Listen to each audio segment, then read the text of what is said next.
Samantala, binigyang diin ng Office of Civil Defense ang kahalagahan ng pagpapalakas ng civilian volunteerism upang mas mapaigting pa ang kakayahan sa pagtugon sa mga sakuna at kalamidad sa Pilipinas.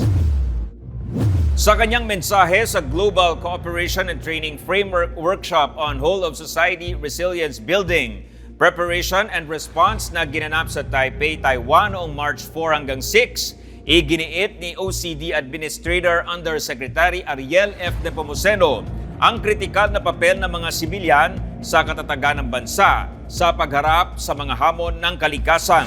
Ayon kay Yusek Nepomuceno, kailangang mahikayat ang nakararaming sibilyan upang maging force multiplier na lubhang malaking tulong sa sandatahang lakas ng bansa at stratehikong distribusyon ng critical supply sa panahon ng emergency. Nasa 260 ang dumalo sa training workshop kasama ang may 60 dayuhang delegado mula sa 30 bansa. Nakilahok din sa diskusyon sa resilience planning at emergency response strategies ang mga kinatawan ng multinational corporations.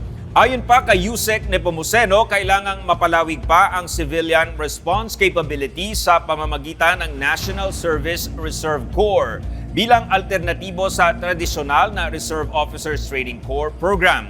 At kapag malakas ang civilian engagement, handa ang bansa sa anumang unos at krisis.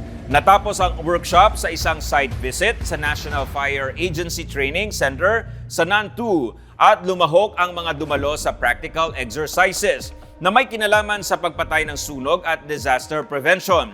Binanggit din ni Yusek Nepomuceno ang pangangailangan sa komprehensibong kahandaan sa natural at human-induced disasters.